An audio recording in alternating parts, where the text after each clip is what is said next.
Welcome to the No Guilt Fangirls podcast, where liking what you like is never a bad thing. Here's your host and head fangirl in charge, Patty Holiday.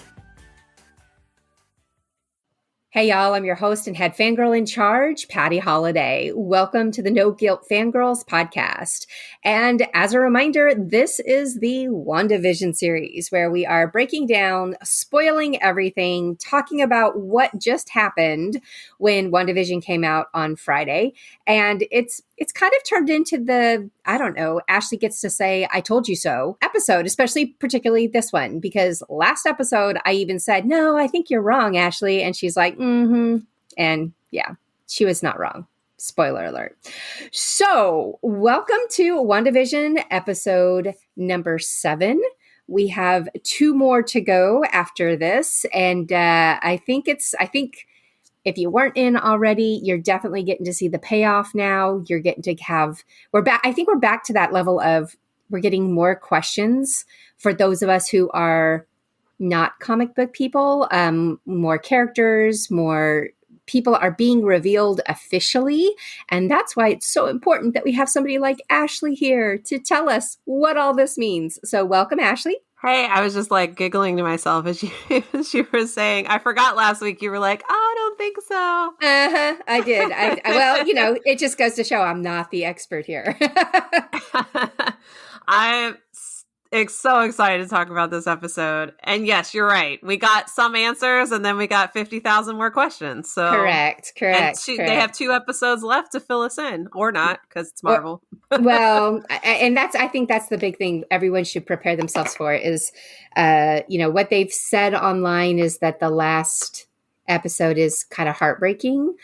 But then on top of that, it's also going to be cliffhanger season. Like they're just going to leave us dangling there, like the Who Shot JR sitch, Oh, again, 100%. Throwing it back to some old references. But yeah, it's going to be something that we're going to have months and months of discussion about while we wait for Doctor Strange to come out, because I think that's where this primarily is going to tie in. You have some thoughts that we might see something in Loki as well, though. Okay.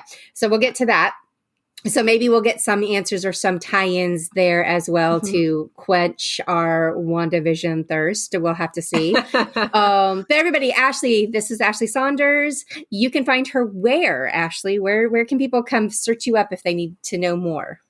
You can find me at withashleyandco.com, on Twitter at @AshleyAaron, and at cbr.com.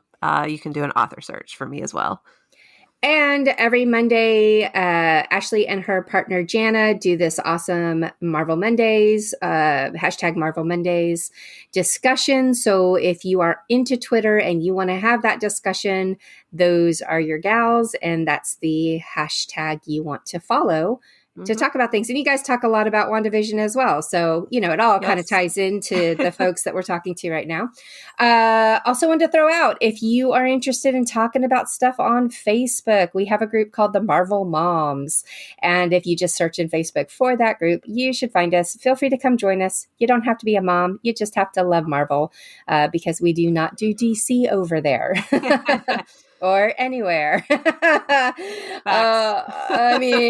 Yeah. Okay. So Ashley is the comic book nerd. I am the average MCU lover. I don't know a lot about comic books, which is why this show in particular has needed some hand-holding. I needed to have this discussion, and I think that's why you're probably all cluing into this as well. And we're going to talk about what happened in this episode. This one was a really great episode on a lot of different levels. I think I said that about every single episode, but I kind of clued in a lot on the acting in this one. And everybody was just knocking things out of the park left and right. And I was like, God, I love Marvel. I mean, they really do such a great casting job. So casting folks, clap, clap, clap, because I am continuously just in awe of who you get for these roles and what they are able to pull together and pull off. And if Elizabeth Olsen does not get like Emmy all the award nominations, then I'm going to, I don't know what I'm going to do, but I will definitely feel like the awards people just don't like superheroes, which is, rumored and whatever, but she is just putting in the work this time, man. This is so good. So good. I agree. And I do think they hate on superhero. They do. I know anything. Because Endgame did not win nearly a fraction of what it should have won. Absolutely. Or even been nominated for, to be honest. So yeah, there were some big misses that I think that they could have thrown that way. And they didn't, and they chose not to. And that was wrong, Oscar people. That was wrong. Okay. So we're here. We're going to recap this episode. We do this every week. We've got 2 more weeks to go. And of course, as mentioned before, totally spoilery. So if this is not your jam, come back when you have watched the episode, and then we can fill you in on anything you might have missed, or you might have caught something we didn't. So come find us online anywhere and let us know what that was. All right, let's do this. So as always, Ashley starts. She's going to throw out all the kind of timeline of what was happening, her observations of it, and I shall chime in when I have my own questions to ask. I get to play the part of you in this whole thing. So go for it, Ashley. Go ahead and get us started. All right, perfect. Well, we've made it kind of to the 2000s, like I would say late-ish 2000s maybe. Modern Family was very clear to be the beginning inspiration throughout the show, that interview style. And like you were saying, Elizabeth Olsen nailed Julie Bowen. Like she as totally Claire. did. Yeah, she did. She had the hands and like that frantic energy that Claire has a lot of the time. So she's sitting down on the couch. We flash to her like it's clearly the morning after the Halloween trick-or-treating night, and she's just coming to terms with like everything that happened and kind of doing that mom thing where you're just like, I just need a minute to process what just happened, and I probably need coffee, but someone help me. Tommy and Billy come running in. They're clearly concerned. Their game is glitching, and it cuts to them playing a game, and they're on a Wii controller at first, and then it glitches, and it's like a Sega Dreamcast controller, and then it's the Atari controller, and then it's just Uno. So we no idea what's going on. Wanda's like, I can't fix it, but it's fine. Like, everything's fine. She's literally that meme where the dog is sitting there with everything burning around it. It's like, this is fine. I'm fine. Totally. So Billy tells Wanda that his head hurts, that it's just very noisy inside. And that is a nod to pretty much, I would say, every mutant that has ever had telepathic abilities in the comics and in the films. Jean Grey, Charles Xavier. It's noisy for them until they can learn to control their power. So it's very interesting, and you need to keep that in mind as the episode goes on. Then it kind of does the Office intro, which was fun to see. There was a quick shot of cutout letters that says, I know what you were doing, Wanda. Almost like a ransom note. It was weird. That was weird. When I saw that, I was like, wait, what's that about? Like, it just didn't fit with the everything else that was going on. But yeah, that was interesting. One of the things that flashes on the screen that looks like a license plate actually pays homage to Stan Lee's birthday, which I thought was nice. And I had my, Stan Lee. I, of course, did not catch that, but of course, all you nerds did, and you guys threw it up in your posts and the memes. And so then I went, oh, look how smart they are. That was very nice of them. I mean, we can't have Stan Lee in the movies or in the shows anymore. So I love that they're still finding ways to recognize them. So it's pretty great. Agreed. I hope they continue to do that as well, like going forwards. So some little Easter egg that mentions him. Yeah, nice. For sure. So then we cut to Sword, the remainder of Sword, I should say, because a lot of Sword got sucked into the Hex and are now circus clowns. But Hayward obviously survived, and I told you so. If you didn't realize he was a very bad man, he's literally telling them to get ready to attack. Yep. So he's bad. Very bad. That's I told you so number 1. Yes, there's more, people. There's more. Yes, there's more for this episode. Vision wakes up and he can hear the sound of the circus. And he meets up with Darcy, who's still chained, but she's now the escape artist in the circus, which is hilarious. She has no idea who he is. And he's like, but we talked last night. We locked eyes. Like, don't you remember me? And she's like, dude, hard pass. Like, I don't want to date you. Go away. Oh, you know what? Until you said that, I missed the connection of why she was the escape artist. Oh, yeah. Yeah. She was chained to the vehicle last time we saw her. Yeah. So but when she was outside of the hex, they had handcuffed her or whatever to the vehicle and she got sucked in. So that makes total continuity sense that she shows up still chained on the other side. And ding, ding, ding. Thanks, Ashley, because I didn't catch that. But those are the kinds of things that I love, the connections that they make that I miss. Also see why I am not hired by Marvel to do any of this.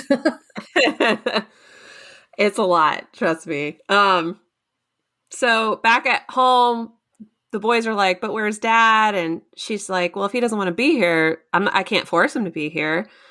Again, it's like that weird, the kids know something's off with her. She's clearly spiraling in her depression. If you listen to what she's saying life is meaningless. And then she's kind of doing that awkward, like, but I'm your mom. It's fine. But, she's not fine. It's very clear she is not fine.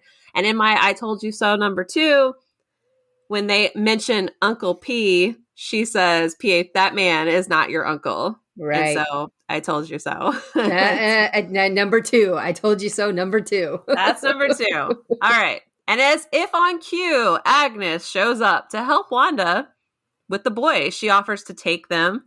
And Wanda's like, yes, she needs a break. So she just lets them go. And the boys seem concerned. Like they don't want to go with Agnes. They want to stay with their mom. Billy is concerned about her well-being. And she's like, I'll be fine. I'm fine. And we're like, okay, but you're not. Wu and Monica are on their way to meet up with Monica's guy or whatever she said last episode. He did get Darcy's email. Project Cataract was Hayward trying to bring Vision back online as a sentient weapon.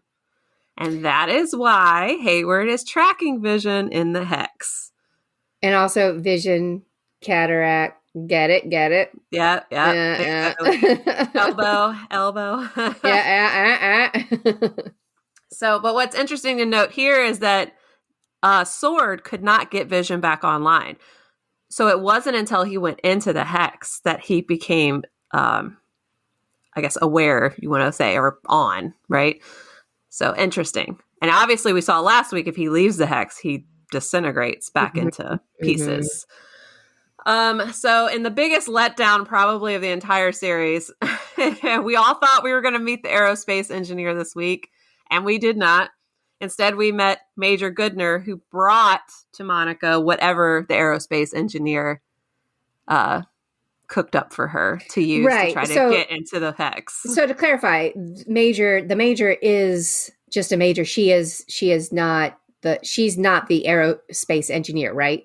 I don't believe so, no. Okay, cool. So that could still be coming somewhere, yes. But no, you're right. We did not get the huge reveal that everybody was hoping for. Didn't happen yet. We'll see if they're going to give it to us or not, or if we all just made it into something that it was not meant to be. We'll have to see how that happens. So yeah, she shows up and she's got this very swoopy, very cool vehicle that Monica's like, it's perfect. I know it'll work. I'm going to bust through and get into Westview.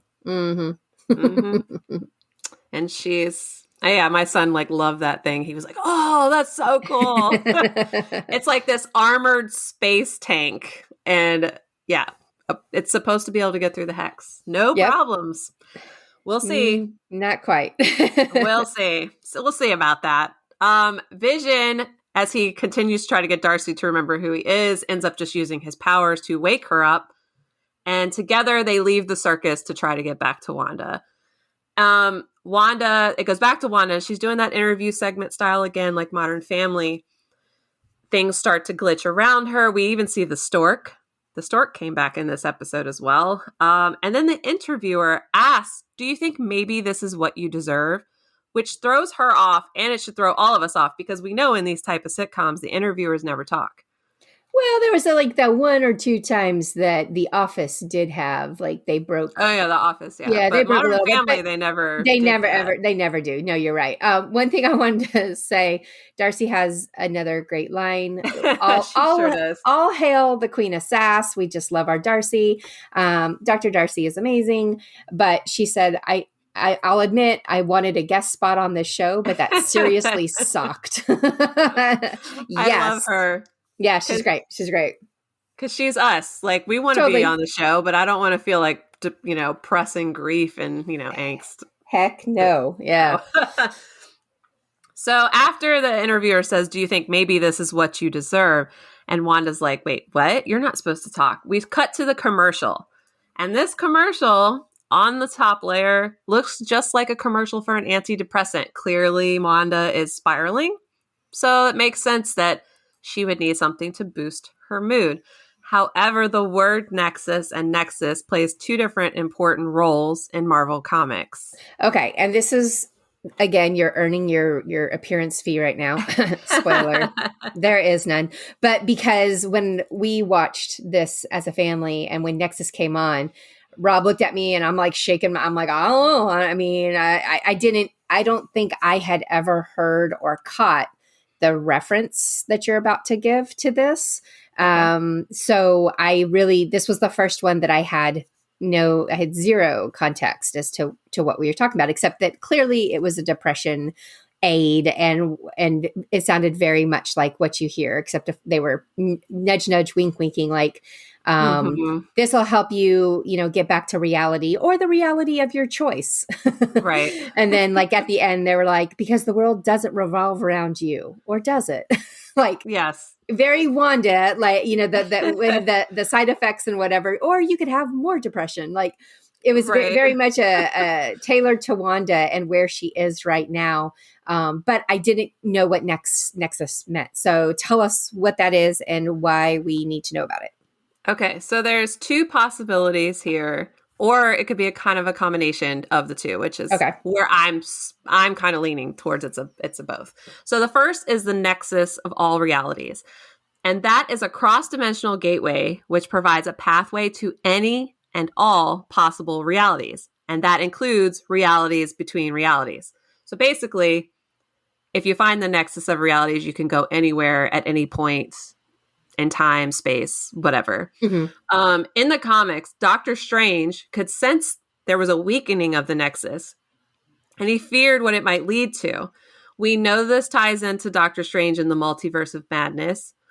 We kind of think Doctor Strange may show up at the end of this to try to fix things, or at least help bring Wanda out of this hex. Okay, stop it. I hadn't even thought of him showing up. Oh, really? You hadn't? I don't know why. I mean, that's like, duh.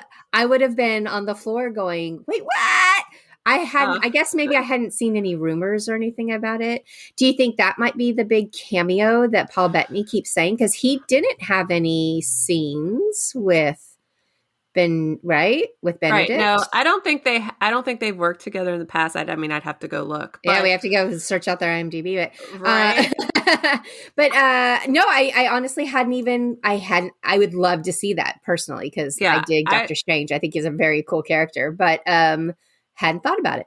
Huh. I would as well. I don't know if that's what they'd be referring to, because so many people have talked about it. And I feel like the one that's going to show up is someone, not everybody, or there's not as strong of a connection, maybe. I don't know. Well, it would have surprised me, so there's that. I ruined it. I feel bad. I feel like I ruined it for you. No, it was, I feel dumb for not thinking ahead, because usually I do think ahead and I kind of figure out who I think it is and blah, blah, blah, blah.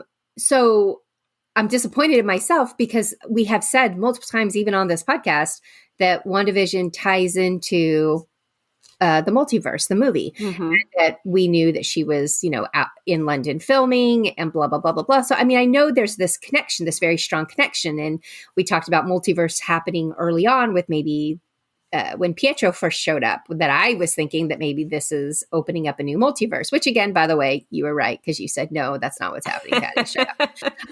So yeah, I mean, I just feel kind of silly that I had not made that conclusion, but if anybody else feels that way, please let me know so I don't feel so bad. But okay, cool. So yeah, so continue on. Next. Okay. So that's possibility number one. And it kind of ties in a bit to what we see later in the show, and I will bring that up when we get to it. The other possibility, however, is that in the comics, Wanda is a Nexus being. And a Nexus being are individuals who have the ability to affect probability and the future. They can alter the flow of the universal time stream. They are keystones of the multiverse, and they are crucial to maintain that time stream stability. These individuals are watched over by the Time Variance Authority, who look for anyone or anything that may cause damage or changes to the time stream. We know the TVA is confirmed to be in Loki. They've captured him. That's who has Loki. That's Owen Wilson's character. He works for the TVA. We see Loki wearing the jumpsuit. And even the design on the box itself for this Nexus looks Norse. And we know Loki is a Norse god. So it has been rumored that WandaVision would tie into Loki somehow. We all kind of figured it was the Mephisto route, and it still can be. However, if they want to go the route that she's also a Nexus being, the TVA could very well be showing up as well.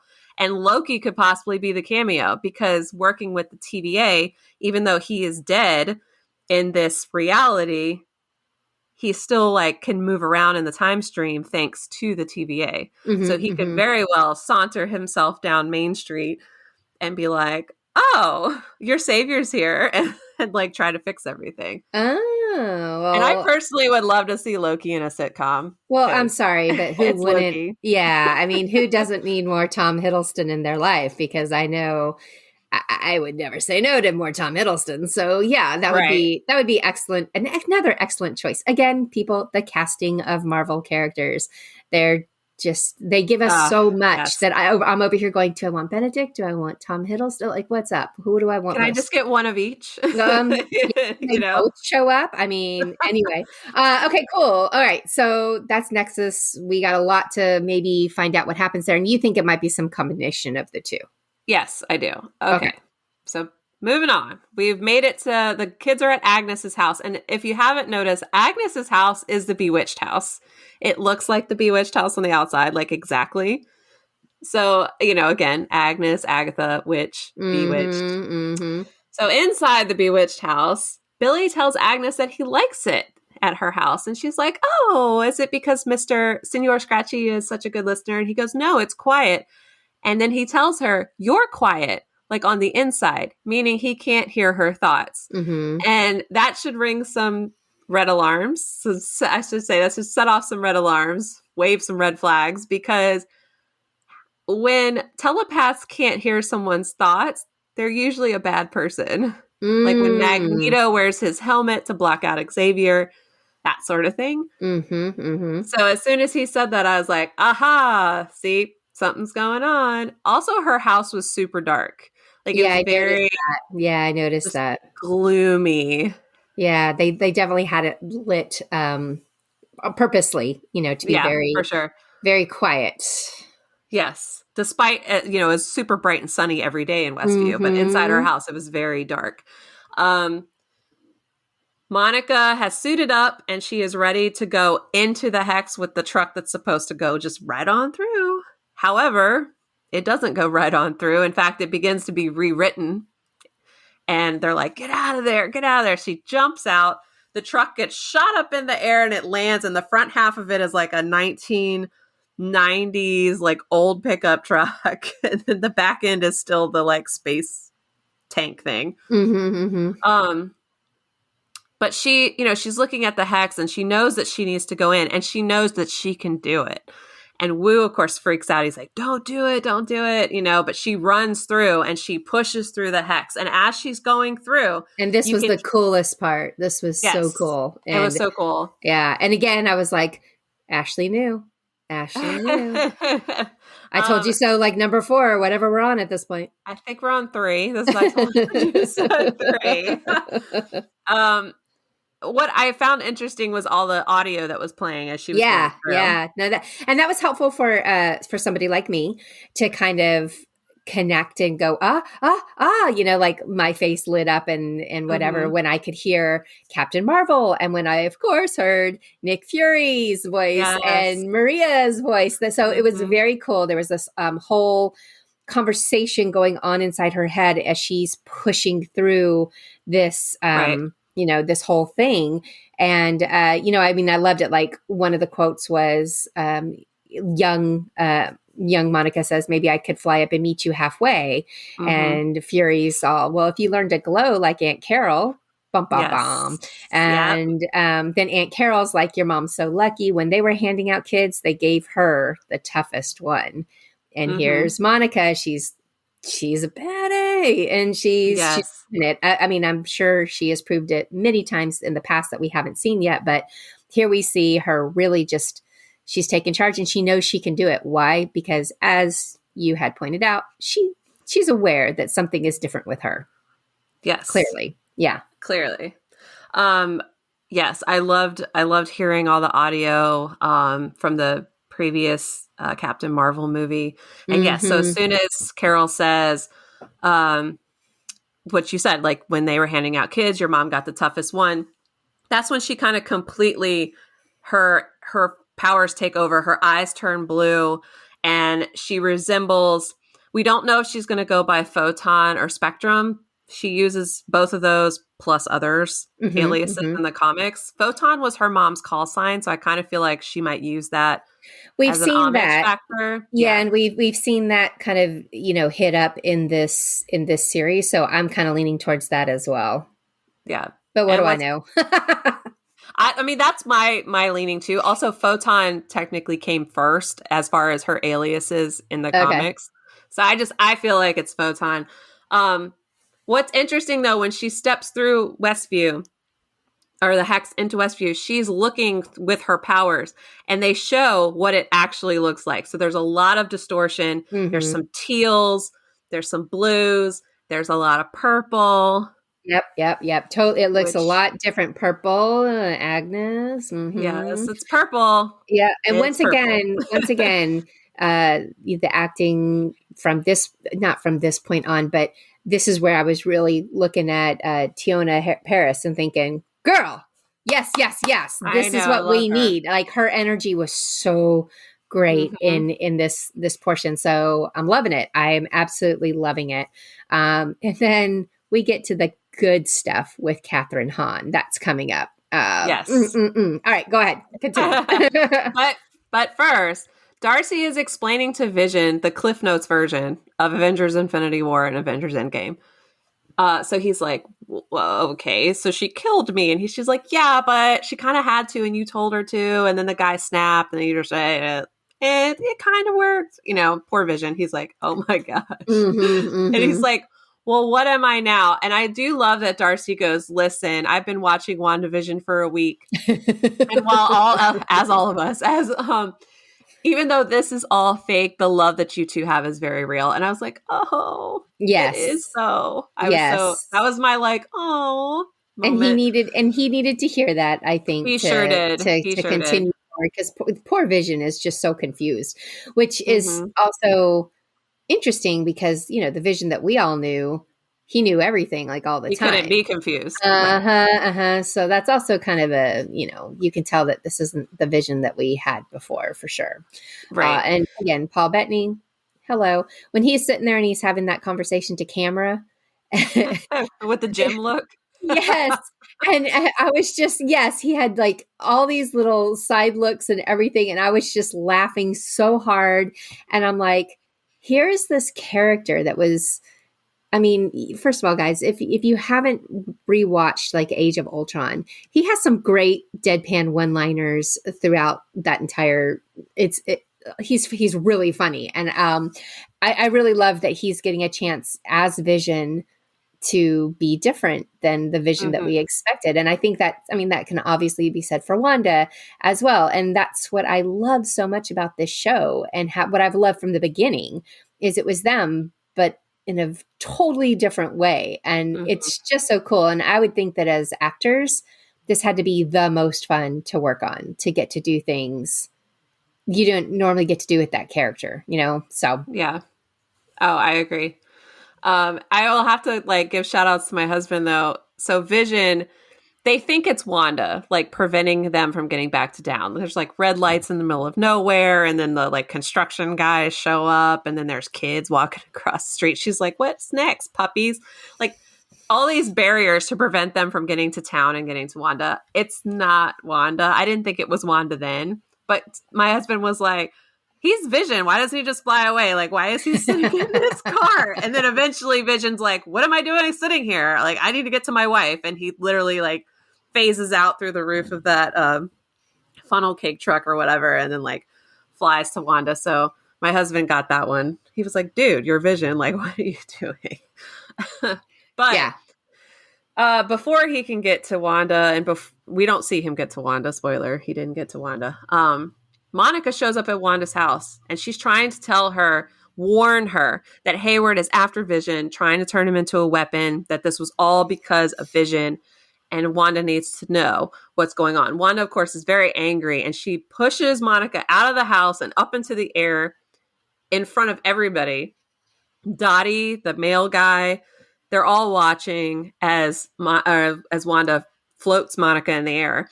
And she's like, you're a bunch of liars, the missile and the drone. And then she says Pietro, and Monica's like, that was not us. And I was like, see? Somebody else.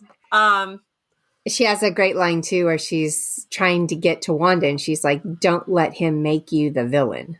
Right. And then, but Wanda replies, maybe I already am.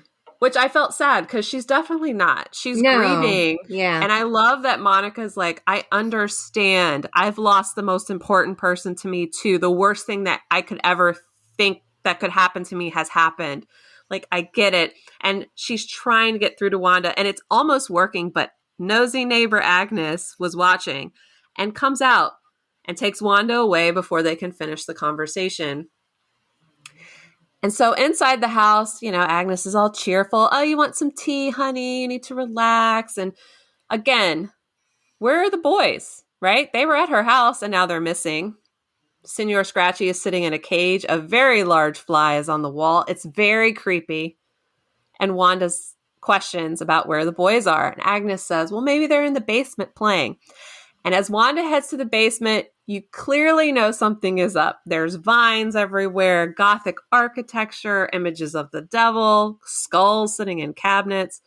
It's just very, very creepy. There's also a book that is glowing ominously, as books do in creepy basements, just sitting there. I have a theory that it's the Darkhold book, which is the book of sins or the book of spells. Okay. It contains a large number of black magic spells, but its influence is very strong, and typically those who read it are also corrupted, and they become possessed by it. So, again, it was Agnes, aka her big reveal that was not very shocking at all. She is Agatha Harkness indeed, and with the catchiest theme song ever. She tells her it was Agatha all along, and it was great, because she's like, she comes into the basement, and her hair's all crazy, and she just doesn't look. I mean, she looks like a witch compared to how she has been presented all along. And she says, "You don't think you were the only magical girl in town, did you?" Yes, loved it. And then and Agatha are, what color are her powers? Purple. Ding, ding, ding. They're yep. purple. And then Agatha all along. And that was the best song. And so funny. I don't really shy away from spoilers, but you guys would all be so proud of me. I actually have been controlling myself when it comes to WandaVision. So on Fridays, if I cannot wake up and immediately watch the show, which there's been a couple of weeks I have had to wait until the evening, or even a couple times I had to wait till Saturday, as if. Shocker. My favorite social media site is Twitter. And so I'll go on Twitter, and I've noticed that typically on Friday, Twitter's been pretty good about throttling what they're showing lately. I think people complain too much because things are getting spoiled like left and right. But all I was seeing was people saying Agatha all along, and that hashtag was trending. And I just started laughing because I was like, well, I know what that means because I have Ashley on my side. I know we're getting the Agatha reveal, but I didn't know that there was this absolutely delightful montage of Catherine Hahn just chewing up the scenery as Agatha, with all of these clips of her through the ages, through all of it, how she was pulling the strings. I mean, the best part where she's sitting in the director's chair and it says Agatha as the director, and she turns down, like puts her, finger to her lips, kind of like a quiet on the set, but also, it's me. Yeah. And I was just like, God, this show is so good. I absolutely, that will be my favorite reveal for a really long time. And if you guys think about it, like if this had been a very typical story, like say we were getting the WandaVision story, but it was packaged in a completely different way. Do you know how boring this would have been? I don't want to say boring. Yeah. It would have always been amazing, but it would not have been this level of clever, I think. And so I just absolutely adore how this this homage to all the television series and all these weird things that they threw at us at the beginning, which confused a lot of people, how it's all kind of coming into focus into kind of explaining how they chose this storytelling. And once again, Marvel storytelling is just my absolutely favorite. And to clarify, there's not like a comic book series that this happened in, right? Ashley, like this is all new. Like they just they're taking bits and pieces from source material and including it. But I mean, there is no comic book where they're in TV, right? No, I don't believe so. Not directly in TV. No, I thought this was like their creation or whatever. So hats off to whoever came up with this brilliant idea. I love it. They definitely, so they've drawn from House of M. They've drawn from the Vision comics when Vision lives in the suburbs. And then there's also a kind of almost like a Westview-esque project called, I believe it's Pleasant Hill or Pleasantville. It's kind of got the same vibes. Okay. But yeah, what's interesting is that Agatha's not really a bad person in the comics. She's a mentor to Wanda, and she's, I would say, a chaotic neutral in the comic books. Okay. So it's interesting that she's bad. I mean, she's bad. She killed the dog. So right. She was like, and I killed Sparky too, jerk. And then she cackled, and she has a great witch cackle. I love it. She did. Yeah, no, she really did. Again, let's get the Emmy right into her hands. Thank you very much. I did think of you when she showed Wanda how she was in that car. Because remember, I was like, she was there to bait him, and you're like, I was like, I don't see that. I don't know. I think she's just confused because I was still working with the assumption that yes, she might be Agatha Harkness. Like I wasn't debating that, but I didn't think that she was pulling the strings. I felt like she was still being pulled by somebody else. And that which could very well still be happening. Yeah, it could still be happening. But this makes it very clear in this episode and this situation that, she knew exactly what she was doing all along from that perspective. So she's probably a willing participant in whatever, like if there is Mephisto or whatever, coming in and is like the big bad, she's just next level bad. She's like the henchman bad, right? Like she was the person put on the ground to ensure all of this happens. Or it may be that it's all her and that she is the big bad. We don't know yet, but you're right. Yes. And that was, I was laughing. I was like, oh, there we go. Ashley was right. Let's number 4. I told you so, number 4. Where you said, in the last episode, you were like, I think she was there. I think she was baiting him. I think she was on purpose. And I was like, no, I didn't see that because I'm adorable and I don't see any of these things. But it was a great flip on things. And that's how we end, right? Didn't we end this episode with Agatha All Along song? Yeah, I mean, it was a great way to end the episode. It could have ended right there, but this episode actually had a I should say mid-credit scene. A mid-credit, I know. Bum, bum, bum. So Yes. if you missed that, you might want to bounce out right now and please rate, review, subscribe, do all those things before you go. Blah, blah, blah. Give you a little bit of time if you got to go. But if not, you're okay. All right. We figure you got the memo. And so there was this mid-credit scene at the very end. And it's Monica. Monica is checking out Agatha's house. So she didn't completely leave, and she's still there, and she's checking out the house. She finds the cellar door. She opens it up. She sees these purple vines crawling up the cellar door, and fake Pietro, or Pietro the puppet, as I called him, shows up and grins, saying, "Snooper's gonna snoop." Monica just turns around and faces him, and that's when it goes to black. So we don't know if he was there to help, if he was there guarding the house, but we do know that it was Agatha who created him. Because she showed that to Wanda, that it was all her. So I'm leaning towards he's going to guard the house. That was my thinking too. See, look, I'm learning. I'm like, and I didn't have to be wrong on that one, but no, again. I felt like he was left, on outside to patrol, like, you know what I mean, to make sure nobody got too close to what was happening. And so, yeah, I definitely think he was there on purpose by Agatha to keep an eye on things. But the question is he somebody else, or is he literally just Pietro the puppet? Right? Like, is he a fake, or maybe he's a familiar? I don't know, but he's definitely not Uncle P. By any brother. Not by any stretch of the imagination, unfortunately. So yeah, that's how this episode ends up. This one was so bananas, and it was so great in so many ways. And this is definitely, I think, a good point. If you've gotten this far, I would kind of encourage people to go ahead and go back and maybe rewatch everything that you can up to this point, because we've only got 2 episodes left. And I think that's where we're going to see a whole bunch of stuff kind of snowball and tie all in. And where this show, there's so many Easter eggs and so many storylines like tucked inside it, that it might really behoove you to give yourself a refresher and rewatch as many episodes as you can before the last 2 come out.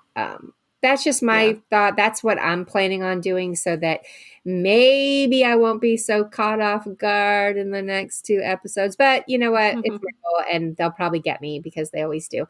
But I loved it. I thought this was probably one of my favorite episodes that they've done. Yeah, I loved it. And it's like you kind of said, the Agatha reveal, although we knew it was coming, I really enjoyed it still. Oh, like, for sure. It didn't matter that I knew she was Agatha. Like, I loved how they revealed it. Because I was sitting the whole time going, when are they going to reveal that this is Agatha? Like, come on. They've made it obvious. She's a witch. Like, when's it coming? But it was so clever. And I've literally been humming that Totally theme song like all weekend. I find myself just going, it was Agatha all along, doing laundry. And I'm like, oh. No, it's great. It's great. So once again, like Marvel does it, right? All right. So next week we will be back as always, because we've got 2 more episodes to talk about when it comes to all of this. Do you have any guesses on what we're going to see next episode? I think that Vision is going to show up. Whether he can get into Agatha's house, I don't know yet, but I feel like the scene where we saw both of them discussing in the trailers about defending their home, I think that's going to come this coming episode, perhaps. And Sword's going to come in. Or they might hold Sword off till the end. But that's true. And how is Sword going to get in? Yeah, right. So that's the other thing. Unless they're also working with somebody. Unless Agatha lets them in. Like, it's so many questions. I want to know where the boys are, because I feel like the boys are going to be taken for sure by the end, but they'll be back eventually in the MCU. But I don't think they're gone yet. Okay.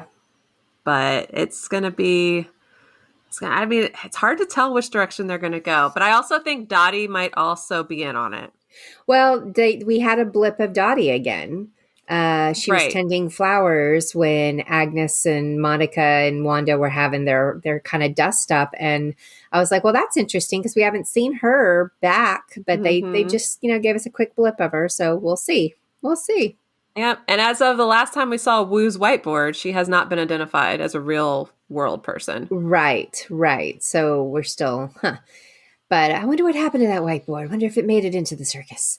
That would be, yes. Where is the whiteboard? It's probably like, I don't know, like a game now or something. Who knows? All right. Well, Ashley, as always, thank you so much. Can't wait to chat with you some more next week. And if you guys want to keep fangirling the MCU, as you do, because, I mean, how can you not? Did you just hear what we talked about? This is also amazing. Come on back next week. We will have another episode where we talk about the episode, which will be number 8.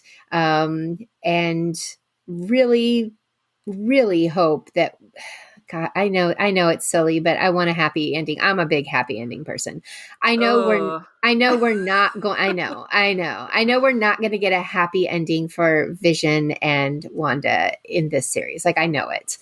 But I also, it's heartbreaking to see him die over and over and over again, people. So come on, man. Like, don't do that to me. Give me some hope, I guess, is what I want. Can Shuri show up and be like, I got this? Dude, I got him. He's right here. And she holds up like a flash drive or something. I don't know. I'm just saying, I really need some hope for Wanda because she's an amazing character. And then, of course, I want to see more of these actors because I can't get enough of them. All right. Well, come back and fangirl with us again next week because, as you know, it is no fun to fangirl alone. Bye, y'all. Bye.